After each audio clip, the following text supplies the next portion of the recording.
Bueno, vamos a empezar en ese caso con Jorge Osona. Hola Jorge, ¿cómo estás? ¿Qué tal, Graciela? ¿Cómo estás? Yo estoy bastante bien. Estuve con mucho dolor de espalda, eso me produjo mucho malestar estar el domingo pasado, pero bueno, acá estamos. Acá Osona, estamos siempre firmes. Exactamente. Si hay un tipo, y no sos el único obviamente, pero si hay un tipo que sabe de qué es lo que pasa en el conurbano bonaerense, en mi opinión, humilde opinión, sos vos, Jorge Osona. Bueno, pateamos un poco calle nada más, ¿no? Tampoco es para tanto, pero bueno. Nos metemos en lugares complicados, pero sí, bueno. Eso. Vos sos profesor, sí. Escribiste libros sobre el tema, sos miembro del Club Político Argentino. Mucha honra. Somos coequiper. Y te encanta la historia, pero pegada a la realidad de lo que están viviendo, porque además fuiste profesor en esa área, en esos barrios, en algunos de esos barrios. Bueno, contanos qué es lo que estás viendo vos, qué cambios viste, si es que viste algo. Mira, lo que hay, por ejemplo, hay un proceso de penuria económica que es inherente a todo este ajuste que se está practicando del gobierno, aunque de todos modos yo no veo situaciones explosivas por dos razones, ¿no? Por varias, pero hay dos que son fundamentales. Los nuevos empleos que la gente pergeñó, se las ingenió en pergeñar, esto no lo hizo a instancias de una política pública durante la cuarentena, siguen funcionando, en parte porque el gobierno aumentó las remesas para los planes de alimentación, para el potenciar trabajo, a pesar de que no sé qué tipo de reformas están haciendo para tratar de destercerizar, pero la economía de la pobreza, digamos, la economía capilar de los barrios sigue funcionando, sigue habiendo, por supuesto, una demanda menor, pero que no nos coloca en una situación como la de fines del 2001, que era una crisis de empleo, es decir, una recesión con depresión. Ahora lo que uno ve es tendencias depresivas, con impacto, por supuesto, en muchos trabajos, sobre todo en los formales, pero no tanto en todo este mundo de trabajos informales donde tiene un papel protagónico la mujer, ¿no? Y que esa economía sigue moviéndose, aunque en un contexto complicado. Por ejemplo, hay una cosa que está ocurriendo en el Gran Buenos Aires y que no sale por las cámaras de televisión, ¿no? Que es, bueno, por supuesto, la inseguridad extrema. Por ejemplo, bueno, en una zona de Burge, donde yo trabajo en Loma de Zamora, hay una epidemia de raptos de chicos y de chicas, violadas, después liberadas. Hay una chica de 15 años que no sé a esta altura si la habrán devuelto, pero hace 5 días que falta. La chica habla con sus padres, pero no se sabe dónde está. Y por supuesto que todo hace pensar que es una especie de zona liberada para algunas bandas que se están instalando. Se habla de chilenos, colombianos, y que, bueno, como ocurre con los ejércitos de ocupación, ¿no? Se les da carta blanca para que procedan a hacer todas estas depravaciones. Los depravados y la justicia cuando la justicia no existe, la justicia no está, la policía no está. Ayer he visto en televisión incluso, porque una referente me avisó que estaban tratando un caso que yo estoy siguiendo hace 4 o 5 días, y bueno, la gente estaba protestando, más o menos yo sabía quiénes eran, porque la chica secuestrada es nieta de una referente que se la veía en televisión. Bueno, ahora es muy curioso porque después de estar esperando 1 hora la policía, apareció la policía, pero apareció como un delincuente. Y de paso, gañazo, subieron a la madre de la chica para ir a hacer la denuncia por segunda vez, cuando en realidad había una movilización vecinal, ¿no? Que era 200, 300 personas y un canal de televisión, bueno, averiguando más cosas, incluso hablando con la chica. Es increíble como algunos canales, como en algunos canales de televisión, los mobileros terminan siendo detectives. Exactamente es así, exactamente es así. Y con resultados acerca de la geolocalización desde el teléfono de donde se habla, mucho más idóneos que los de la justicia, que está ausente. Ahora, cuando la policía está ausente, no es fortuito, es porque hay una situación, una zona liberada y porque hay cierto compromiso con probablemente ni siquiera los tipos que hacen esto, pero sí con sus jefes. En todo caso le dan carta blanca para hacer estas cosas como una especie de pago, de remuneración indirecta de su trabajo, ¿no? De sus distintos trabajos, que van desde la trata, la prostitución, al narcotráfico. Entonces, bueno, esto está pasando, es muy grave, no se ve, y todos los días ocurre, y no todo, a ver, lo que vemos en televisión es un 20%. Ay, ¿no?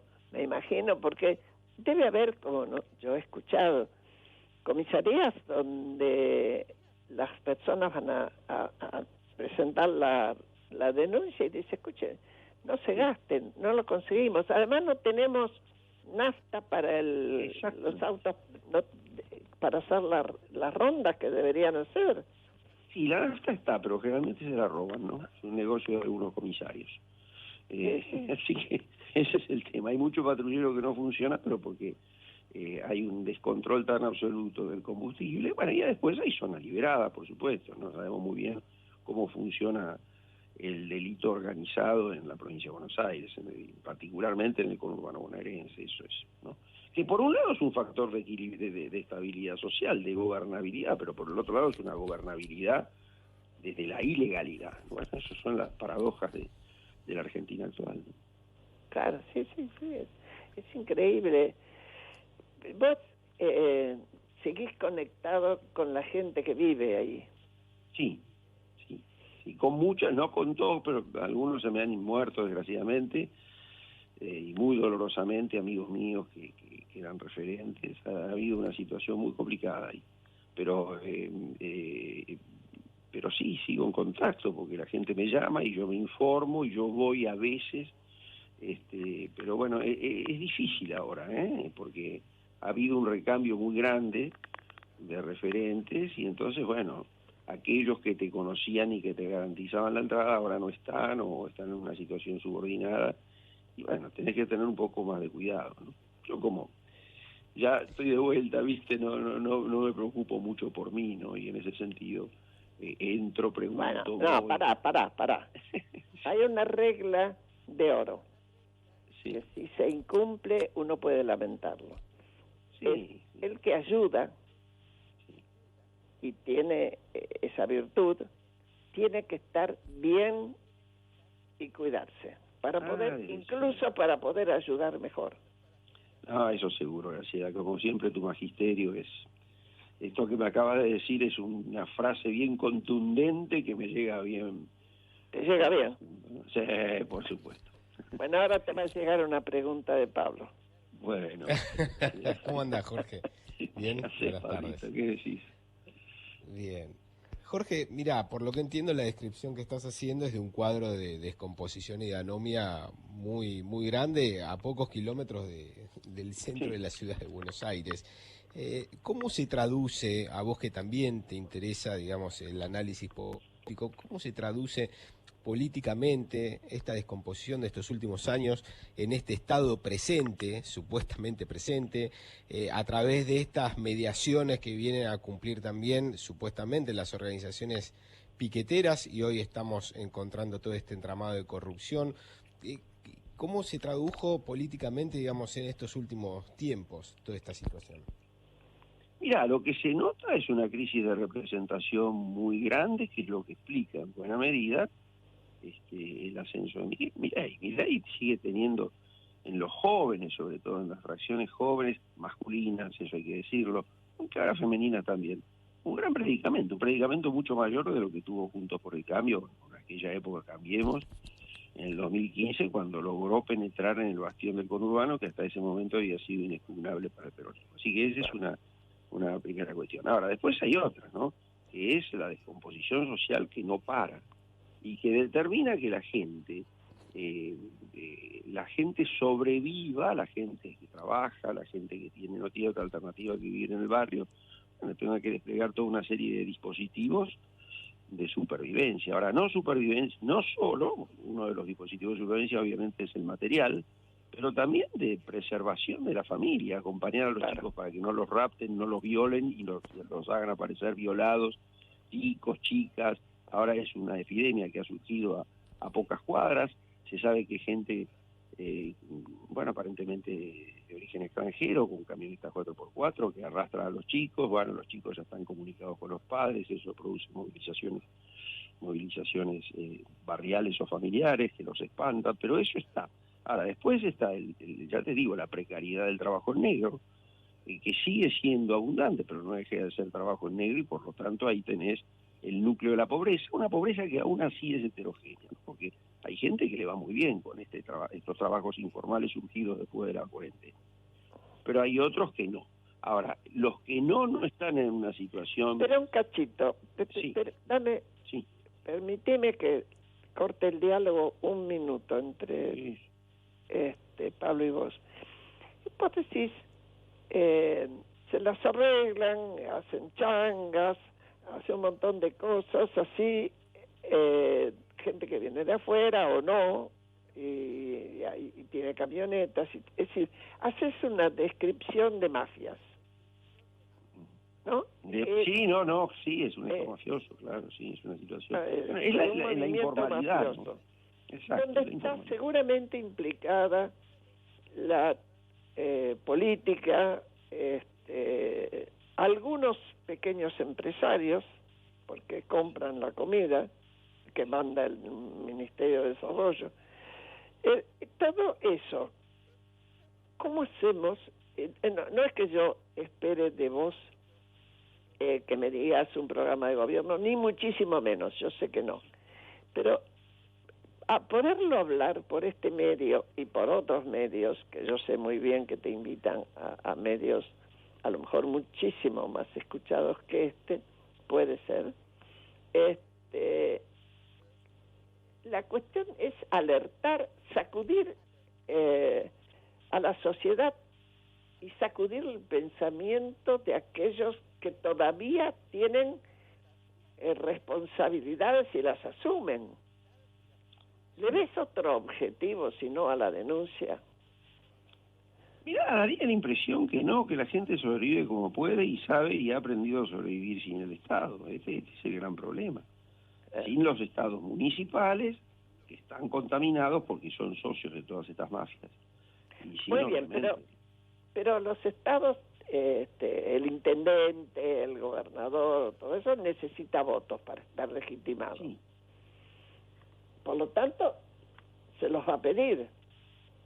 Digamos, el Estado está en situación y en estrategia de comprar votos. Sí, siempre que hay una situación de penuria y de socialización, la compra de votos es posible porque el voto no tiene el sentido ciudadano propio de una sociedad integrada. Por lo tanto, es un dispositivo más como una bolsa de comida para sobrevivir, y por eso se compra y se vende, ¿no? Ahora, eso no es óbice como para que la gente haya acumulado una enorme desazón, un enorme desprecio por lo que yo denomino administración de la pobreza, es decir, por todas estas políticas de paliativo de la pobreza que prometían la promoción, que prometían la formalización y que fueron exactamente todo lo contrario. Y esto, fíjate vos que viene de lejos porque arranca del comienzo del golem kirchnerista, por así decir, de la ciudadanía social kirchnerista de baja intensidad de Argentina. Como diría Guillermo Gómez. Exactamente, pero arranca en 2008, 2009 más o menos, después de la derrota electoral de ese año y después de la protesta del campo. Ahora, se le prometía a la gente que a través del sistema de cooperativas Argentina Trabaja, que hoy es Potenciar Trabajo, la gente iba a poder formalizarse. Todo eso fue una grandísima estafa. No vamos a decirlo sin ambages. fue una grandísima estafa, la gente lo sabe y la gente lo repudió, y sobre todo quienes, los chicos. Ahora, cuando se revelaron las consecuencias últimas o las características últimas de todo este régimen, durante la cuarentena, donde vos veías que los comedores no tenían comida suficiente y veías a la propia gente que debía distribuir esos productos vendiéndolos en ferias populares, vendiéndolos a bajo precio en ferias populares. Entonces, eso se vio. Eso ya tuvo una beta electoral, ¿no? En los niveles de abstención e incluso en el apoyo a algunos partidos que todavía ni incluían a Milei en el 2021, y yo advertí, ojo, porque acá estamos ante una crisis de representación muy grande, y que va a producir un desacople eventual entre las elecciones provinciales y comunales y las nacionales. Bueno, las cosas fueron en línea con ese pronóstico, ¿no? Porque la gente dijo, bueno, muy bien, acá tenemos que mantener esto porque esto es lo que nos permite sobrevivir. Entonces votemos, que fue el resultado de la primera elección, de la primera vuelta. Ahora, en la segunda vuelta, los resultados fueron muy contundentes de repudio a todo este orden de cosas, ¿no? Que no solo no resolvió ninguno de los problemas, sino los aumentó. Acá hay que tener en cuenta una cosa, Graciela, yo no quiero ponerme demasiado en técnico, pero hace 13 años que este país está económicamente detenido. Sí. Ha experimentado 2 recesiones gravísimas. La pobreza está en los mismos niveles que en el 2001, ¿no? El gobierno de Fernández terminó con una inflación más alta, la inflación más alta desde 1991. Sí. Los salarios reales cayeron en picada. No hay una crisis de empleo por todos estos dispositivos surgidos durante la cuarentena, pero por supuesto una ampliación del empleo informal, del empleo en negro, ¿no? Y bueno, y eso está un poco, y todo esto, y la administración encima viciosa de todo esto, se vio mucho durante la cuarentena, y ahí es donde prende la idea esta de la casta. Porque hay muchas formas de mirar esta cuestión, este discurso, pero en parte la casta es un concepto, ¿no? Que distingue a aquellos que están salvados porque tienen un puesto público, están en el Estado o gestionan este tipo de políticos de políticas, y los que no lo están. Y ahí lo que uno ve es delito, es malversación, y entonces ahí vemos el sentido que tuvo ese concepto en esos sectores sociales. Bueno, acá estas son esta banda de sinvergüenza que, aparte, a diferencia de los viejos intendentes, acá no vienen nunca, mandan intermediarios, los intermediarios no te miran a la cara, demuestran una falta de empatía, eventualmente te tiran una limosna. Bueno, todo esto, yo no sé si este hombre lo captó o finalmente le salió, ¿no? Pero finalmente tuvo una productividad muy grande, que era esperable, porque, bueno, las cosas finalmente tienen su traducción política. Generalmente estas expresiones son tardías, son asincrónicas respecto de cómo lo siente la gente o del fenómeno, pero finalmente se ve. Sí. Permitime sumarme, Graciela, con lo siguiente. Dale, Jorge, perdón. No, dale, si no, yo no paro. No, hay una contracara, por lo menos como lo veo, de este fenómeno, que es el que ocurrió, por ejemplo, en tus pagos, en Lomas, ¿no? Sí. Hay un desencanto y una crítica muy grande a la casta. En Lomas, recordemos lo que ocurrió con el exintendente Insaurralde, jefe, digamos, jefe de la política de Lomas. Así todo, su lugarteniente, su Delfín, Otermín, terminó ganando las elecciones, y entiendo que fue por un alto porcentaje, ¿no? Sí, 50%. Sí. Enorme, mayor que el que habían sacado. ¿Qué lectura podés hacer? Bueno, que justamente ahí hay varias cosas, ¿no? En primer lugar, el fenómeno de la producción del voto. Es decir, el voto se produce, y se produce con tipos que votan en 3 mesas al mismo tiempo y que vienen de otros distritos, ¿no? Así que esa es la primera cuestión, y que es muy difícil de fiscalizar, pese a que el aparato fiscalizador de la oposición de aquella época funcionó, pero todo no pudo. Y después, bueno, el hecho es que vos sabés que de esa gente depende que te den la bolsa de comida o no. ¿Te das cuenta? Depende que te paguen o no el subsidio. Entonces todo eso determina que, bueno, acá lo votamos por una cuestión de necesidad. Hay que convertir la necesidad en virtud, y entonces en el plano estrictamente local que nada cambie por las dudas. Claro. Porque si esto cambia y cambia para peor, ¿dónde vamos a ir a parar? Ahora, cuando estemos con esa maquinaria sigue aceitada. Ya, no está tan aceitada, está aceitada, mira, hizo un fallido. Pero lo cierto es que sigue funcionando. Ahora, funciona muy mal como lo prueban las revelaciones de estas últimas semanas acerca de las cooperativas, que venimos hablando de eso desde hace años, incluso en este programa lo hemos abordado muchísimas veces, el tema de la estafa del sistema de las cooperativas y de los comedores. 50% de los comedores, Pablo, eran fantasmas, no existían. Claro. ¿Entendés? Entonces ahí tenés una cuestión, y eso es el producto de un negocio entre los distribuidores, que son los depósitos de los movimientos sociales o de las intendencias, ¿no? Y los supuestos proveedores, es decir, no los proveedores, los que vendían los comedores comunitarios, que no existían. ¿Y dónde iba a parar toda esa mercadería? Bueno, muchos hicieron supermercaditos, hicieron almacenes, o después se vendían en la feria, que son el ámbito de sociabilidad más, uno de los ámbitos de sociabilidad comercial. La salada, ¿no? Y la saladita. Exactamente. Yo vi en una oportunidad una camioneta, te estoy hablando del año 2021, una camioneta y con, qué sé yo, 50 personas alrededor. Paré con el coche, bajé, la gente desesperada comprando lo que faltaban los comedores comunitarios, que eran paquetes de leche en polvo. Bueno, eso que no le llegaba a mis referentes amigos, que precisamente por eso terminaban, ¿no?, dándole a los chicos mate cocido, ¿verdad? Claro. Y cuando se acababa la yerba, tenían que hacer una mezcla de té, agua con té, que es una cosa negra. Digo, ¿qué es esto? Bueno, ahora, mientras tanto, esa leche que no llegaba, estamos hablando de la leche, ¿eh? Bueno, estos señores lo vendían. Bueno, y entonces ahí te das cuenta de cómo funciona esto. Ahora, después están los comedores fantasmas, ¿no? El caso de Chocolate Rigó fue revelador. Él era tenía un depósito, él hacía una distribución entre sus clientes, que eran los que a su vez figuraban como trabajadores de la legislatura de la provincia de Buenos Aires, cuyo presidente de Cámara de Diputados es Otermine, el de acá de Loma de Zamora, fíjate vos, cuya esposa era la ministra de Medio Ambiente. Entonces es toda una oligarquía, digamos, ¿no?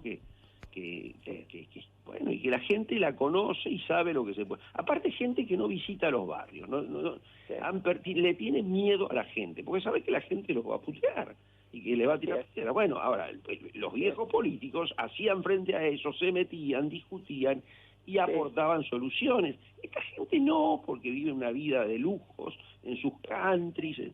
Hay que ver cómo vivía el señor Saborrante. Se aprovecharon totalmente de la política, económicamente. Te tengo que dejar, Jorgito. Te mando un beso inmenso, la verdad que como siempre es un placer este ratito con ustedes. Y bueno, y por lo menos aportar una lucecita de linterna, ¿no? Que sea. Y esclarecer. Esto está ocurriendo. ¿Cuándo dejará de ocurrir? Sería la pregunta siguiente. Por lo menos empezar a ver algo, ¿no? Es lo que yo deseo, es lo que me quede de cosecha, pero bueno. Está bien. Y cuídate vos. Gracias, Graciela, infinitas gracias. Un abrazo a Pablo.